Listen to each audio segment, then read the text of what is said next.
कहते हैं दुनिया में हजार मर्ज की लाख दवाएं हैं, लेकिन एक मर्ज ऐसा है जिसकी दवा की कई लोगों को जरूरत पड़ी, लेकिन वक्त पर ना मिलने की वजह से उन्हें अपनी जान से हाथ धोना पड़ गया। अब तक आप समझ ही गए होंगे कि मैं यहाँ बात कर रहा हूँ कैंसर जैसी खतरनाक बीमारी के बारे में। लेकिन अब इस बीमारी का इलाज रूस ने ढूंढ लिया है। जी हाँ, रशिया ने कैंसर जैसी बीमारी की वैक्सीन बना ली। रूसी न्यूज एजेंसी TASS के मुताबिक इस वैक्सीन को अगले साल से रूसी सिटीजन्स में फ्री में बांटा जाएगा। कैंसर की यह वैक्सीन mRNA टेक्नोलॉजी पर बेस्ड है, तो इसीलिए हमारा इस बारे में जानना बेहद जरूरी हो जाता है कि ये टेक्नोलॉजी आखिर है क्या। तो नमस्कार, मैं हूं आपके साथ दिव्यांश वर्मा और आप देख रहे हैं वन इंडिया हिंदी। रशिया ने कैंसर की जो वैक्सीन बनाकर इतिहास रच दिया है, उसे सदी की सबसे बड़ी खोज कहा जा रहा है। वैक्सीन बनाने की जानकारी रूसी स्वास्थ्य मंत्रालय के रेडियोलॉजी मेडिकल रिसर्च सेंटर ने दी है। और जैसा कि मैंने आपको बताया कि ये वैक्सीन mRNA टेक्नोलॉजी पर बेस्ड है और ये कैंसर के खिलाफ अपनी तरह की पहली वैक्सीन है। आपको याद दिला दूं कि mRNA वही टेक्निक है जिसने कोरोना जैसी वैक्सीन को बनाने का मुमकिन काम किया था। हालांकि ये वैक्सीन 2025 की शुरुआत में लॉन्च कर दी जाएगी। चलिए अब जरा बात कर लेते हैं mRNA टेक्नोलॉजी के बारे में कि आखिर ये है क्या और इसके फायदे क्या हैं।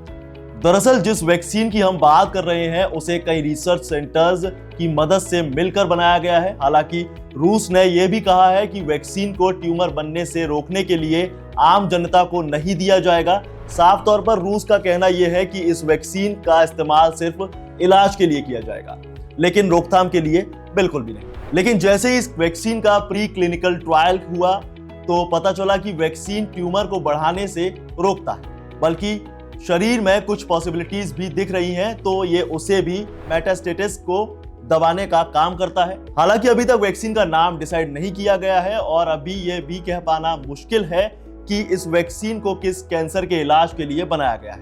इसीलिए ये भी नहीं कहा जा सकता कि ये वैक्सीन कितनी ज्यादा असरदार होगी। अब जरा ये भी जान लेते हैं कि mRNA वैक्सीन होती क्या है।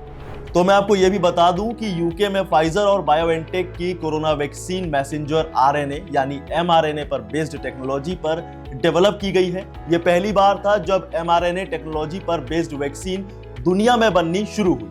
असल में मैसेंजर RNA इंसानों के जेनेटिक कोड का एक छोटा सा हिस्सा होता है जो हमारे सेल्स में प्रोटीन बनाने का काम करता है। ये टेक्निक इम्यून सिस्टम को वायरस से लड़ने के लिए एंटीबॉडी बनाने का काम करती है और टी सेल्स को एक्टिवेट करके इन्फेक्टेड सेल्स को खत्म करने के लिए एक कमांड देती है। इस तकनीक की मदद से इम्यून सिस्टम को जरूरी प्रोटीन तो मिल ही जाते हैं, पर साथ में शरीर में एंटीबॉडी भी डेवलप होने लगती है। इसका सबसे बड़ा फायदा यह है कि इससे कन्वेंशनल वैक्सीन के मुकाबले ज्यादा जल्दी वैक्सीन बन सकती है और शरीर की इम्यूनिटी भी मजबूत हो जाती है। अब इतने सालों में रूस ने कैंसर की वैक्सीन बनाई है, लेकिन इसे खतरा भी बताया जा रहा है। पर क्यों? यह भी एक बड़ा सवाल है। तो देखिए, अभी हमने आपको बताया कि फाइजर और मॉडर्ना के वैक्सीन mRNA टेक्नोलॉजी से बने थे, लेकिन इस चीज को लेकर कई साइंटिस्ट सवाल खड़ा कर रहे हैं। अब क्रिटिक्स में एक बड़ा नाम सामने आया है।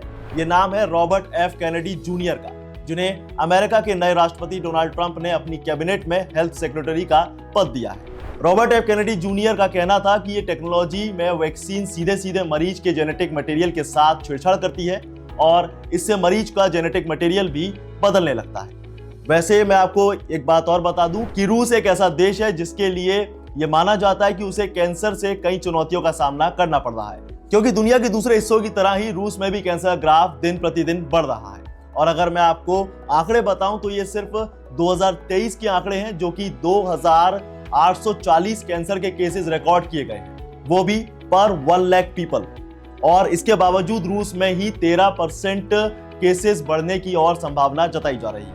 इसीलिए यहाँ डेथ्स का दूसरा सबसे बड़ा कारण यही। खैर, अब ये देखने वाली बात होगी कि रूस की बनी ये mRNA की वैक्सीन कब तक लागू होती है, कितनी असरदार हो सकती है और कीमत के लिहाज से ये आम आदमी तक कैसे पहुंच बनाएगी। बाकी आप इस बारे में क्या कहना चाहते हैं हमें कमेंट में जरूर बताएं। साथ ही वीडियो को लाइक से जरूर करें और ऐसी तमाम अपडेट्स के लिए बने रहिए वन इंडिया हिंदी के साथ।